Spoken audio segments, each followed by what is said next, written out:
Yo, Nemi gang, today we are talking about bad habits in Tekken 8. Most of us have bad habits, but most of us are too proudful to admit it.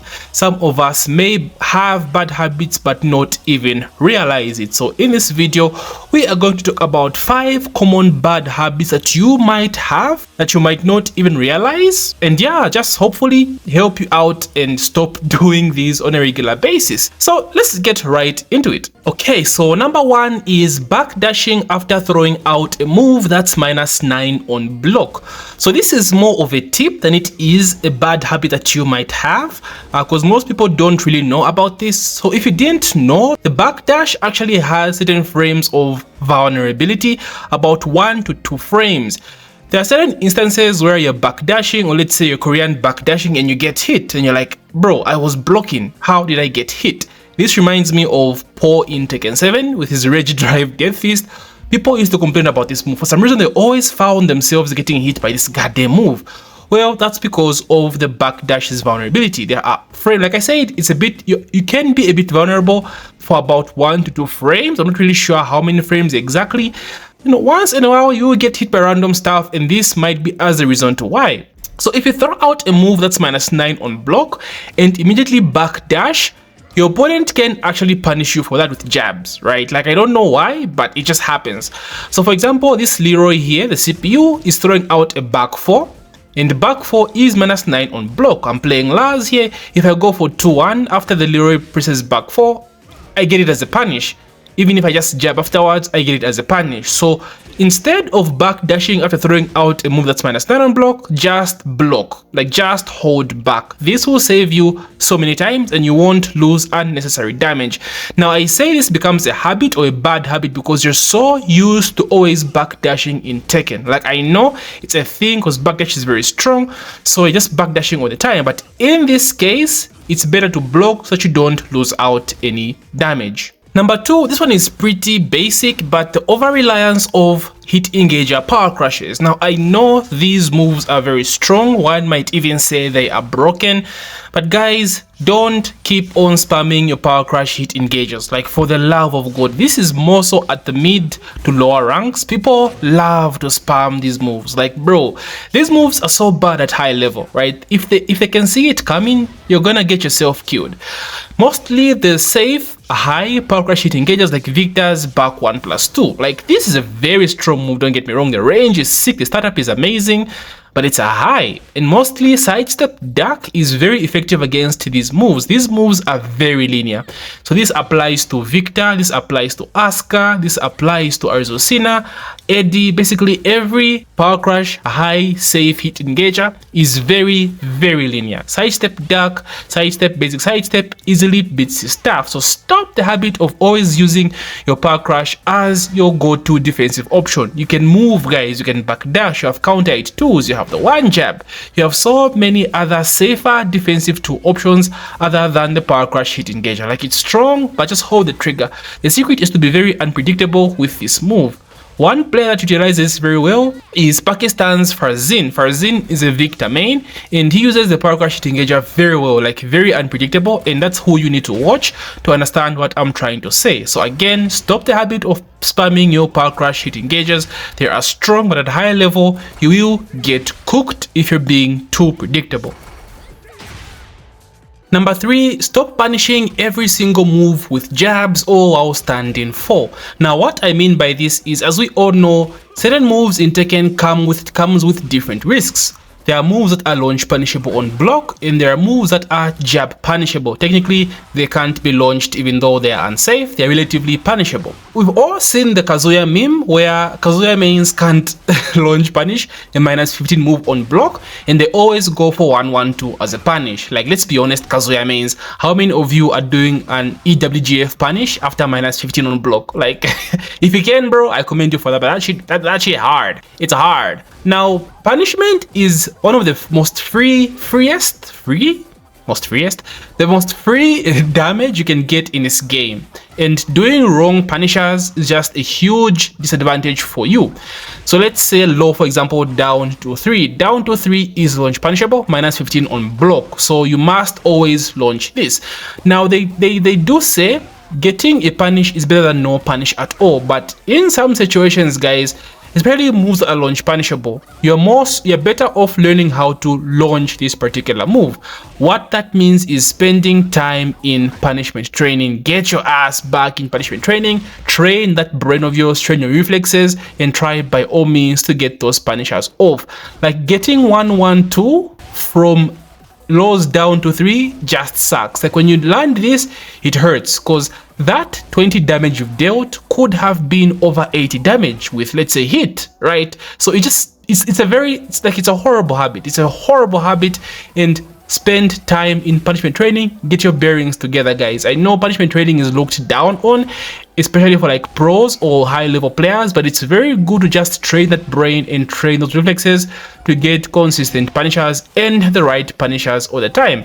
This applies to, of course, low blocks, right? You can block a low that's launch punishable on block, and instead of launching, you have a brain fart and get all standing 4. Like, yeah, bro, get your ass back in punishment training. So again, guys, punish the right move appropriately. Number 4, stop flow charting. This one is very common in mid ranks. Flow charts, flow charts, flow charts. So flow charts are good, and you must have flow charts, don't get me wrong, but being very predictable in this game will result in your own downfall, especially at high level, right? So for example, let's say Steve here for reference. So with Steve, up back 2 is +3 on block. So up back 2 into back 1 is a very common frame trap. They press buttons, they get counter hit. So just because this is a very good frame trap doesn't mean I have to go for it every single time. Now, a flowchart usually have different scenarios. So like in this scenario, I can go for like up back 2 into rocket launcher or QCF1, which is a mid. So it's kind of like a mix up between back 1. If they duck, you can throw out the rocket launcher. Now this is good, right? It's a mix up, it's a good flowchart, it's a good setup. But just because you have these flowcharts or this scenario doesn't mean you have to go for them every single time. Sometimes even if you're plus on block, you do like a running 2 with Steve, which is +6. Sometimes it's good to just back off, right, and see what they do, because you can throw out like a power crash, you can try to sidestep or hop kick, right? Even at plus frame, sometimes it's good to just bait out. Like, you want to be as unpredictable as possible and just throw off your timing. Like, one thing that's very strong in Tekken at high level, I keep referring to high level because, like, you know, that's where it is, right? That's where Tekken is. That's where the end game is. When someone has a read on your timing, bro, it's wraps. Like, it's GG's. This is where the phrase download complete comes into play, because the opponent has a read on your timing, especially in Tekken.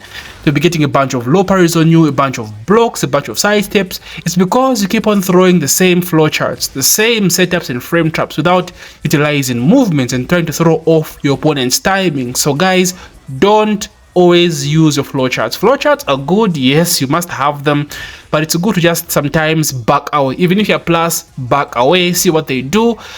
Be as unpredictable as possible. Lastly is being sluggish or being stiff in movement whilst in neutral. Again, this is very common to mid to low level ranks because most people don't really know how to backdash or Korean backdash at that level, but still, even at high level, you might find yourself doing this.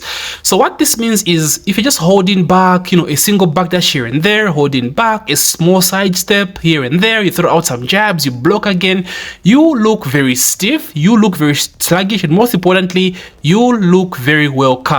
Like, an opponent will see this and be like, oh, this dude's movement is kind of ass, it's kind of chick. So it will be very easy for your opponent to get in with you. It will be very, very predictable, because again, you're slow, bro. You're looking sluggish, you're looking stiff.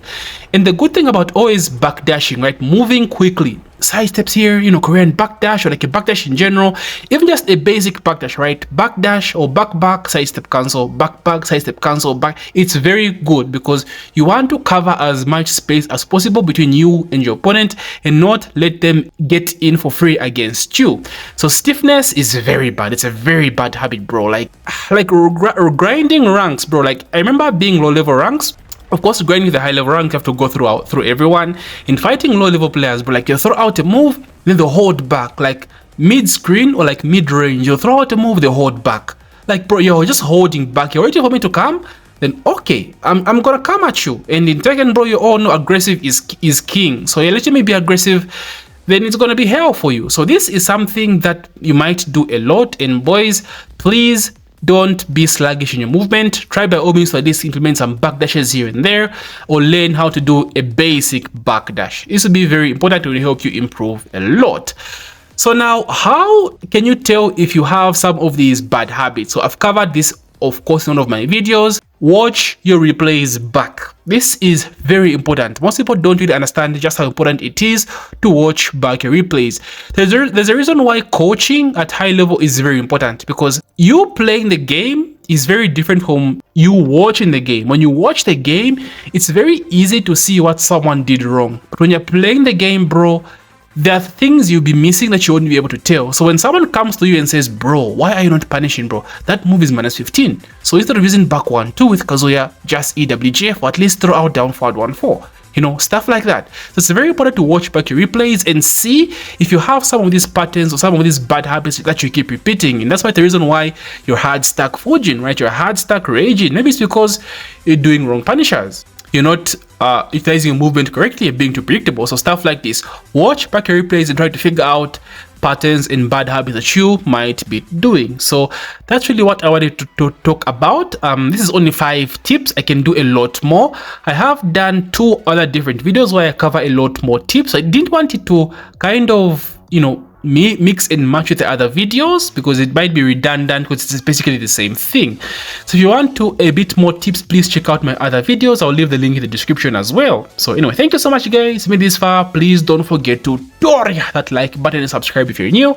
Dripping a bunch of Tekken content. I'm waiting for season 2. This feels like a bunch of filler content. I need that season 2 so I can get more guides going. So anyway, guys, as usual, may the frame data be ever in your favor.